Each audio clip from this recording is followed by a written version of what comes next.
So, what do you think of me?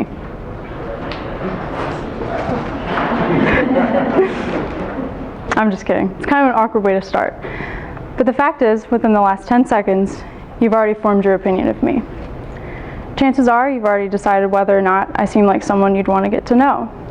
You've probably already decided what kind of values I stand for, what kind of things I like to do for fun, and what kind of person I am.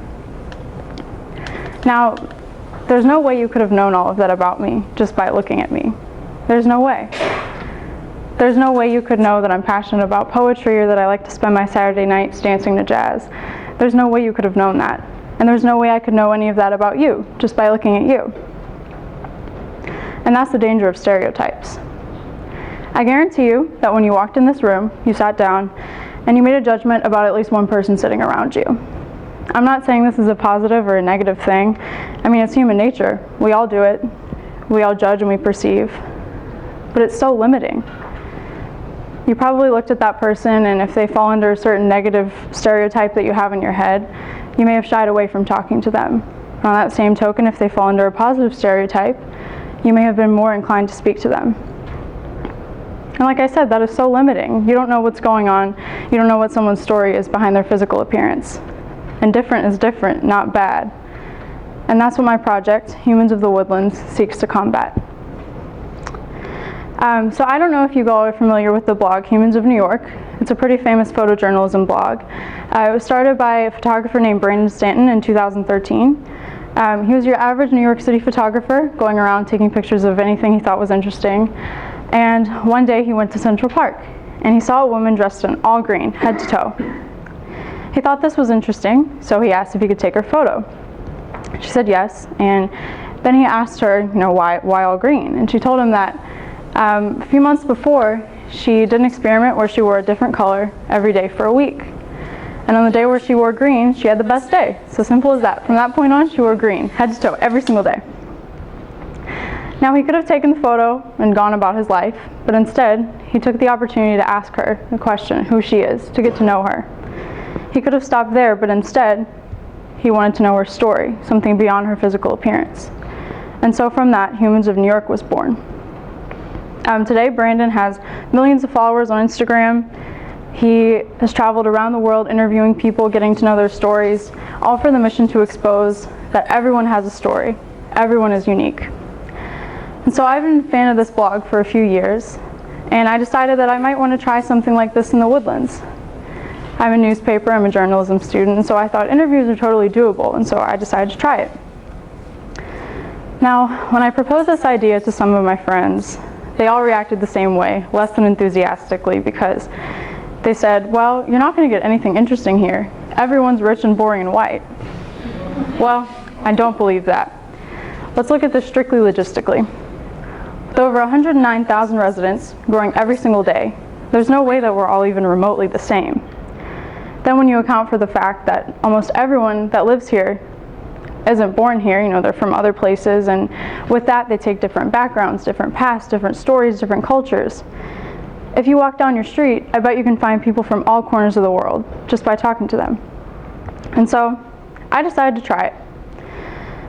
So one day I took my camera and my notebook and I went to my local Starbucks, and I walk in and I started to survey everyone, and I tried to decide who's the most approachable, which I know is very ironic given the nature of this project. I mean, the whole point is not to judge based off of your perception and then decide who to talk to, but whatever. So this young man catches my eye. He was dressed differently from anyone I had ever seen before. He had animal bones strung around his neck, his nails were painted black, he had pink hair, and his floral shirt, and I go up to him to his table and I explain the project and I ask if I could take his photo. He says yes.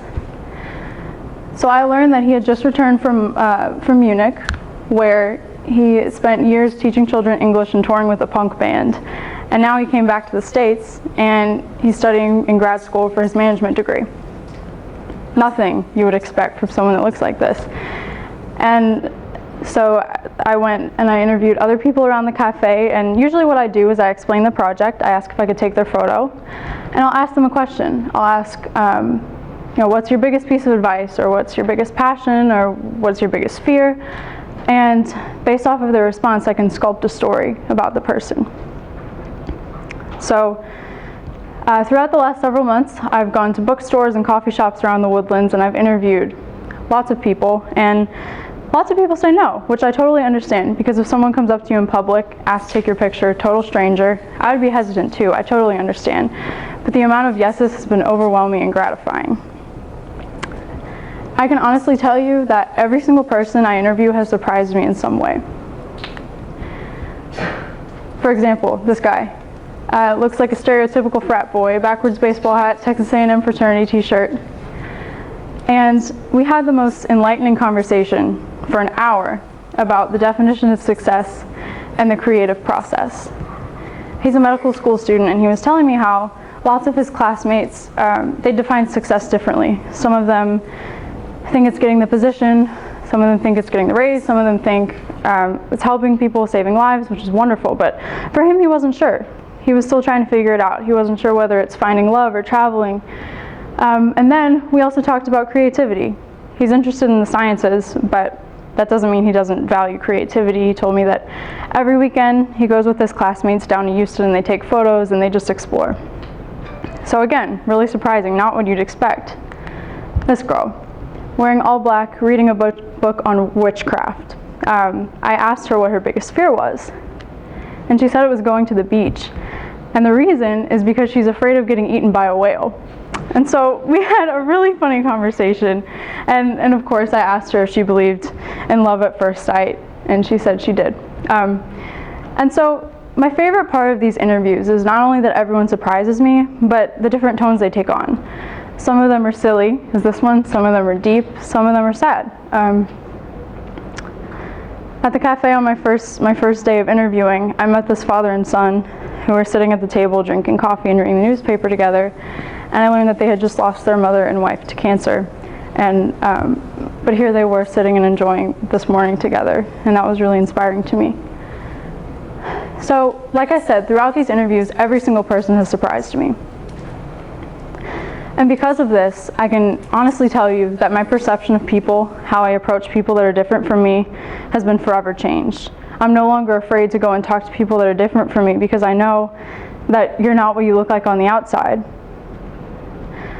I also believe that a big reason why we have so much disunity and problems in the world today is that people don't take the time to understand people that are different from them. You know, they see differences as barriers, and they don't take the time to get to learn people's stories. I think if we could all just take the time, slow down, get to know the people around us, especially the people that are different from us, we can grow so much and exterminate some of this disunity that exists today. I'm also a firm believer that you don't grow from your comfort zone. That's why I'm doing this. This is so out of my comfort zone, but I'm doing it because I believe that's how you grow. Experiences like this, and experiences like talking to people that aren't like you, that are different from you, that expands your mindset. And you don't necessarily have to agree with them. Just hearing a different perspective can open your mind and allow you to be a more empathetic person. So, what do I want you all to take from this? First of all, like I said, this project has really impacted me and how I look at people, and that's a gift that I didn't know I would receive, but it's been incredible. And I challenge you, it doesn't have to be today, if so great, but at some point this week, I want you to talk to someone, whether it's at work, at school, in your community, someone that's different from you, someone that maybe you've been afraid to talk to in the past because of how different you are, but I want you to talk to them. What's the worst thing that can happen?